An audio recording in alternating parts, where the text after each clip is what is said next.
The holiday season can be a stressful time of year for a variety of reasons, but one way to help manage holiday stress is to adjust your diet to help with overall physical and mental well-being.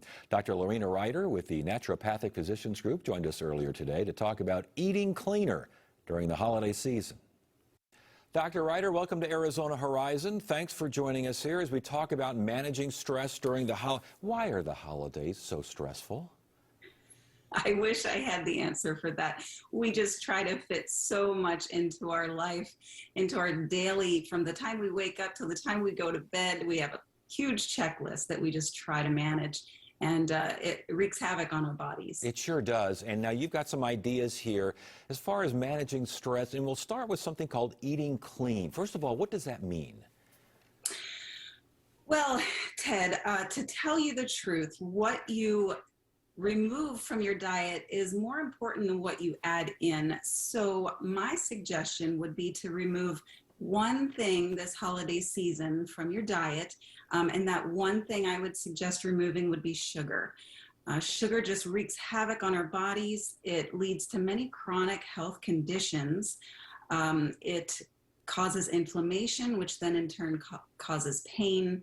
It can lead to brain fog, low metabolism, just fatigue, and you get that raise in sugar rush and then the drop. So if you're looking for a sweet snack, I would suggest trying fruit. Fruit includes fiber, which helps that slow release into the bloodstream, doesn't cause the sugar spike and then the crash.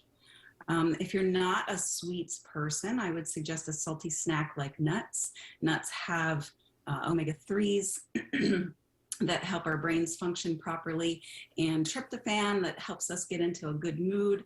And so there's many, many different ways to eat clean. I know it might be a hard sell, but I would suggest this season trading your candy for kale. At Naturopathic Physicians Group, we do food sensitivity testing to kind of give you a guide on what's the best food for you. But when you say trading a candy for kale, first of all, that takes us all back a little bit. We go, well, what are you talking about here? But I mean, can you eat kale like candy? Can you put a bowl of kale on the coffee table? Well, there's a thing that's one of my favorites. It's called kale chips. You can make them yourself at home, or you can even buy them at the store. So they're not necessarily sweet. They're more of a salty, savory snack. But yes, you can. Okay. Another way to manage stress, and we've heard a lot about taking sugar out of the diet. We've also heard a lot about exercise. Exercise really is a bit of a panacea, isn't it? Yeah, we mostly think about exercise with losing weight, which it does.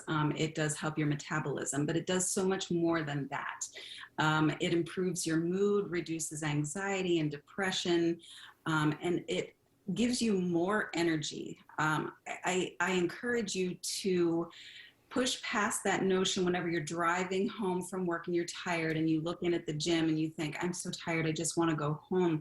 I encourage you to just pull in, go do your workout, and I promise you, you will leave with more energy than what you went in with. It will improve your thought processes so that you can continue on the rest of your day. When we talk about exercise, though, there's this high-intensity interval training that's out there right now where you go real hard. You don't have to exercise for quite as long, but you go real hard, then kind of calm down. Go real hard, calm down. Is that better than just like a jog around the park? In my opinion, do what your body tells you to do. Some people enjoy the high interval and the HIIT training. Yes. And other people, it's just okay to do a nice walk around the park. I suggest at least 15 to 30 minutes of movement per day, whatever that looks like to you. Get that in. There's plenty of research on the HIIT training, but I think that we should just tailor movement to our own bodies. Yeah, I like that idea too. All right, mindfulness is another thing, another way to stay away from stress during the holiday season. How would you define mindfulness? Mindfulness is a moment-to-moment awareness of our own thoughts without any judgment. I can give you an example. So we were talking about clean eating. So if we're having lunch, take a bite of your lunch, put the fork down, and think about what you're doing at that very moment. You're eating. What's the texture like in your food? What are the tastes? And just sit there in that moment. And that helps bring you to the present. It takes you away from the past and away from the future and your checklist of what you're doing and all of the stress around everything in your day.